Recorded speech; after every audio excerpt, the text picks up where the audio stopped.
ఆయన ఉన్న క్షేత్రమునకు పేరు కూడా హర్షవల్లి. మనం చాలామంది అరసవిల్లి అరసవిల్లి అంటుంటాం. అరసవిల్లి కాదు దాని పేరు, హర్షవల్లి. హర్షవల్లి చాలా విశేషం. ఎందుకంటే అది సూర్యనారాయణమూర్తి కలలోకి వచ్చి చెప్పిన క్షేత్రం. ఒకానొకప్పుడు ఇంద్రుడికి కలలోకి వచ్చి చెప్పాడు. ఆయన ఒకానొక ప్రత్యేక పరిస్థితులలో ఒక చోట పడిపోయాడు. నువ్వు ఎక్కడ పడిపోయి ఉన్నావో అక్కడ భూమిని తవ్వు, నీకు ఒక అద్భుతమైన మూర్తి లభిస్తుంది. ఆ బింబాన్ని, అక్కడ ఉన్న మూర్తికి ఒక విచిత్రమైనటువంటి లక్షణం ఉంది. అందులో సనక సనందనాదుల దగ్గర నుంచి సూర్య పరివారం ఛాయా ఉష పద్మిని కూడా ఉంటారు. అటువంటి మూర్తి లభిస్తుంది, ప్రతిష్ఠ చెయ్యి అంటే ఇంద్రుడు ప్రతిష్ఠ చేశాడు. అందుకే మీకు ఎక్కడ ఏ దేవాలయంలో కనపడదు. హర్షవల్లిలో ప్రతిష్ఠ చెయ్యి అన్నాడు. హర్షవల్లి, వల్లి అంటే తీగ, తీగకి పెరిగే లక్షణం ఉంటుంది. హర్షమును పెంచుతాను నేను, సంతోషాన్ని పెంచుతాను, అది నా యొక్క లక్షణం. అందుకే సూర్యబింబం అనేటప్పటికే చైతన్య స్ఫూర్తి. అసలు ఆ సూర్యోదయం వేళలో ఆ సంతోషం అలా ఉంటుంది. సూర్యాస్తమయమైంది భయం. పగటి వేళ అలా ఎక్కడైనా తిరగచ్చు. చీకటి పడిపోయిందరా ఎదురున్న చెట్లల్లోకి వెళ్ళమనండి, ఎక్కడ ఏ పురుగు పుట్రా ఉందో ఎందుకు లేండి అంటాడు. చీకటి, ఉన్న వస్తువు తెలియదు, భయం. సూర్యుడొచ్చాడు, ఉన్న వస్తువు తెలుస్తుంది, నిర్భయం. అందుకే సూర్యోదయం చైతన్యానికి పర్యాయ పదం. అటువంటి సూర్యుడు హర్షవల్లి ఆ క్షేత్రం, నేను అక్కడుంటానని చెప్పాడు. చిత్రం ఏమిటంటే ఆయనని ఆరాధన చేసేటటువంటి వారి పట్ల అంత ప్రీతి పొందుతాడు.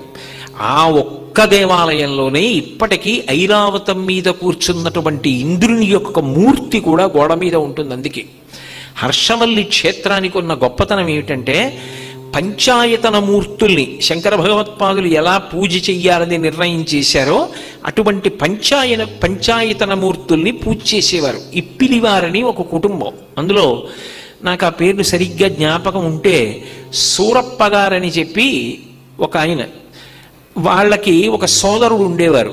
ఆయన వాళ్ళిద్దరూ కలిసి పంచాయతన పూజ చేసేటప్పుడు ఆదిత్యుణ్ణి అంటే సూర్య పూజ చేసేటప్పుడు సూర్యుడు, వినాయకుడు, విష్ణువు, అంబిక, శివుడు కదా పంచాయతనంలో. సూర్య ఉపాసన చేసేటప్పుడు పరమ సంతోషంతో రోజు జరిగే సూర్యబింబాన్ని మనసులోకి తెచ్చుకొని సంతోషంతో పూజ చేస్తుండేవారు. సూర్యనారాయణమూర్తి ఆ ఇప్పిలి కుటుంబం వారిని ఎన్నుకున్నాడు, వాళ్ళు పూజ చెయ్యాలి. అరసవిల్లి క్షేత్రం, అరసవిల్లి అని నేను అంటున్నాను, హర్షవల్లి. మళ్ళీ నేను అలా అంటే గుర్తుపడతారు, పట్టకపోతారని. హర్షవల్లిలో నాకు ఆ కుటుంబం వారు పూజ చెయ్యాలి అన్నాడు. వాళ్ళు బయలుదేరి వస్తున్నారు పూజ చేయడానికి. ప్రతిష్ఠ జరగగానే వంశధారా నదీ ప్రవాహం వెడుతోంది. అందులో స్నానం చేద్దామని అన్నదమ్ములిద్దరూ దిగారు. అన్నదమ్ములిద్దరూ ఇలా దిగేటప్పటికీ దూరం నుంచి ఏదో ఒక పుస్తకాల కట్ట ఒకటి కొట్టుకొస్తోంది, తాళపత్ర గ్రంథాల మూట. ఇదేమిట్రా, నీళ్లలో మునిగిపోకుండా తడవకుండా ఏదో మూట వస్తోందని అన్నదమ్ములిద్దరూ నిలబడ్డారు. తాళపత్ర గ్రంథాల మూట వచ్చింది. అది రెండు చేతులతో పైకెత్తి విప్పారు. ఒక్క చోట కూడా తడవకుండా నన్ను హర్షవల్లి క్షేత్రంలో ఈ విధానంలో పూజ చేయమని తనని పూజ చేయవలసిన విధానాన్ని కూడా సూర్యనారాయణమూర్తి అన్నదమ్ములకు అందించాడు. ఇప్పటికీ ఆ కుటుంబం వారిదే హర్షవల్లి క్షేత్రంలో సూర్యుని యొక్క పూజ అధికారం. కాబట్టి మహానుభావుడు ఎందరికో పలికాడు. అదే సామాన్యమైనటువంటి బింబం కాదు. ఉపాసన చేసిన వాడిని సర్వకాలముల యందు రక్ష చేస్తుంటుంది. అంతటి శక్తికి కేంద్రం, నిధి సూర్యబింబం అంటే. మహానుభావుడు ఒకప్పుడు లలితా సహస్రనామ స్తోత్రానికి భాష్యం చేశారు, వ్యాఖ్యానం చేశారు భాస్కరరాయల వారిని. ఆయన పిలిస్తే పలికేది అమ్మవారు. ఒకప్పుడు బ్రాహ్మణ మండలంతా ఆయన మీద అసూయ పెట్టుకుంది. లోకంలో ఇదొక నీచపు పోకడు ఉంటుంది. ఎవడైనా ఒకడు భగవద్భక్తితో బతుకుతున్నాడు అంటే వాడి మీద రాళ్ళు ఎలా వేద్దామని ప్రయత్నించేవాళ్ళు కొంతమంది బయలుదేరుతారు. వాళ్ళు అలా భక్తుల్లా బతకనూ లేరు, బతికేవాడిని బతకనివ్వనూ లేరు. ఎందుకంటే అసూయ వాడిని కాల్చేస్తూ ఉంటుంది. అందుకని కొంతమంది బ్రాహ్మణులు బయలుదేరి కాశీపట్టణంలో కుకుమానంద స్వామి వారిని ఆయన దగ్గరికి వెళ్ళారు.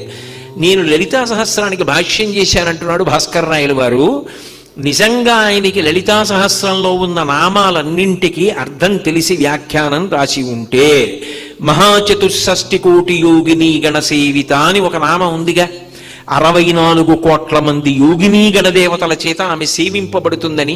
ఏది 64 కోట్ల మంది గణదేవతల పేర్లు చెప్పమనండి అన్నారు. కుంకుమానంద స్వామి వారు అన్నారు, మీకు ఎందుకు రాయిన జోలి, భాస్కర రాయల వారంటే ఎవరనుకుంటున్నావు, ఆయన లలిత అమ్మవారే, ఆయనే అమ్మవారు, అందుకే లలితకి భాష్యం చేయగలిగాడు. అంతకుముందు ఎందరో వ్యాఖ్యానం చేద్దామన్నా బలవంతంగా మొదలు పెడితే దృష్టి ఆగిపోయింది, మళ్ళీ ప్రార్థన చేస్తే దృష్టి వచ్చింది. ఆయనని అనుగ్రహించింది అమ్మవారు వ్యాఖ్యానం చేయమని. అంతటి మహానుభావుడు, ఆయన జోలి మీకెందుకు రాని అడిగాడు. వాళ్ళు వినలేదు. భాస్కర రాయల వారిని వెళ్ళి నిలదీసి అడిగారు, మాకు చెప్పు 64 కోట్ల యోగిని గణదేవతల పేర్లని. ఆయన నవ్వి అన్నారు, సాయంకాలం సంధ్యావందనం చేసుకొచ్చి గంగ ఒడ్డున కూర్చోండి, చెప్తాను పేర్లు అన్నారు. అందరూ వచ్చి కూర్చున్నారు.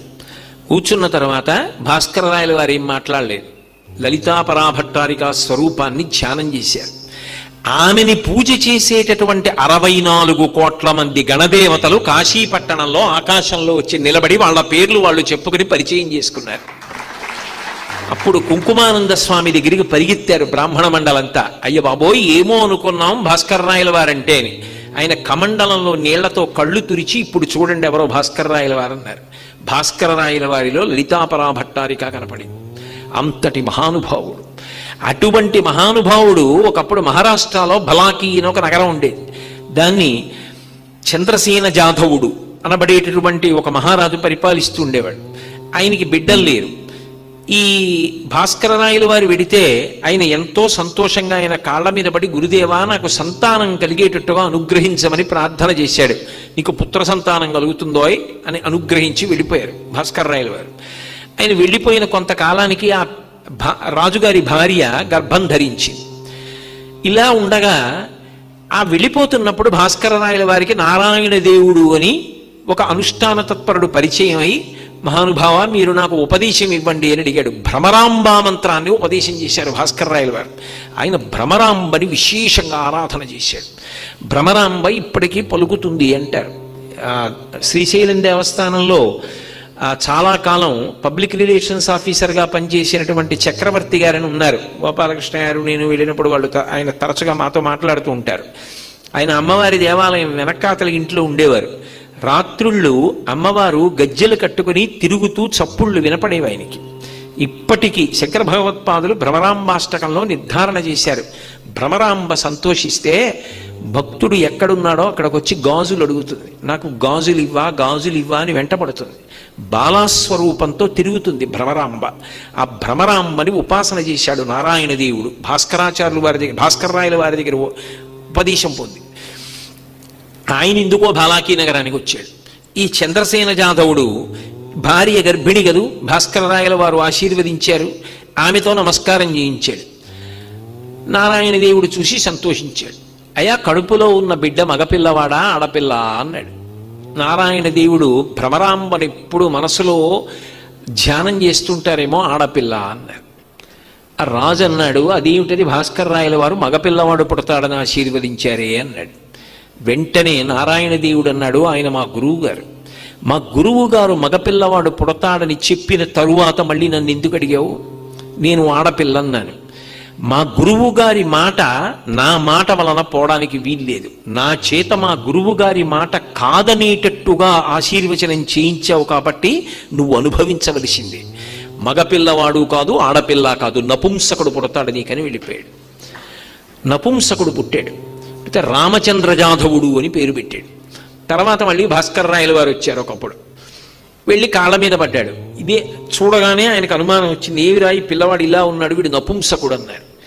అయ్యా, తప్పైపోయింది, మీ శిష్యుణ్ణి ఇలా అడిగాను, కథంతా ఇలా జరిగింది, మీరే అనుగ్రహించాలన్నారు. అదెంత పనిరా, లోకంలో ఏదైనా ఇవ్వగలిగిన వాడు సూర్యనారాయణమూర్తి. పద, నీ కొడుకుని తీసుకెళ్ళి, ఇప్పటికే ఉంది కర్ణాటక రాష్ట్రంలో కృష్ణానదీ తీరంలో, ఆయన అంత దూరంలో కృష్ణానది ఉంటే ఇక్కడ పర్ణశాల నిర్మించుకుని ఆ రామచంద్ర జాధవుణ్ణి పక్కన పెట్టుకుని తృచ అర్ఘ్య విధానమని సూర్యనారాయణమూర్తి ఉపాసనలో ఒక విధానం. అది తృచ అర్ఘ్య విధానంలో ఆయన్ని ఉపాసన చేస్తున్నారు.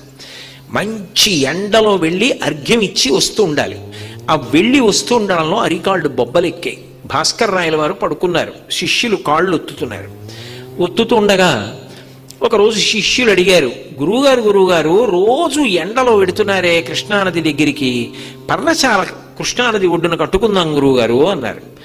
ఆయన నవ్వి అన్నారు, ఎరా పర్ణశాల కృష్ణానది ఒడ్డున కడదామని అడిగారు కానీ కృష్ణానదిని పర్ణశాల దగ్గరికి తెమ్మని ఎందుకు అడగలేదురా అన్నారు.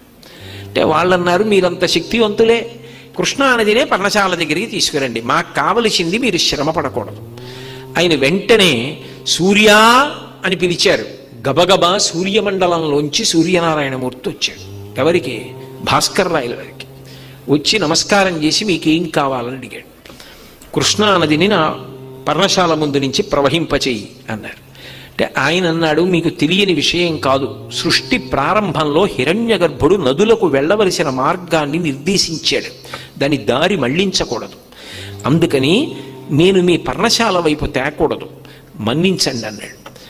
అంటే భాస్కరరాయల వారు అన్నారు, నేను నా ఉపాసన బలంతో ఇక పైన సూర్యారాధన లోకంలో లేకుండా చేస్తానన్నాడు.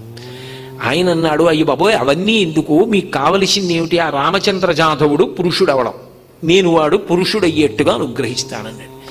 నేనేం బెచ్చగాడిని అనుకుంటున్నావా, నిన్ను ఉపాసన చేయకుండా అనుగ్రహిస్తానంటున్నావు, నేను ఉపాసన చెయ్యాలి, నువ్వు తృప్తి పొంది అనుగ్రహించాలి, కృష్ణానదిని ఇలా ప్రవహింపజేయి, నా శిష్యులకు మాట ఇచ్చానన్నారు.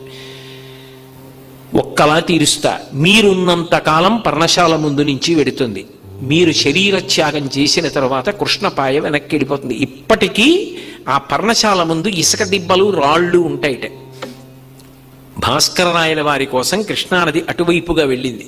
తృచ అర్ఘ్య విధానంలో సూర్యనారాయణమూర్తిని ప్రసన్నుండి చేసుకుని రామచంద్ర జాధవుడికి మళ్ళీ పుంస్తవాన్ని ఇచ్చారు. మహానుభావుడు ఎంతమందిని అనుగ్రహించాడు, ఒకళ్ళనా ఇద్దరినా? సూర్యనారాయణమూర్తి అంటే ప్రత్యక్ష దైవం. ఆయన్ని నమ్ముకుని ఆయన అనుగ్రహంతో వృద్ధిలోకి వచ్చిన వాళ్ళు ఈ లోకంలో ఎందరో ఉన్నారు, ఆయన దర్శనాన్ని పొందిన వారు ఎందరో ఉన్నారు.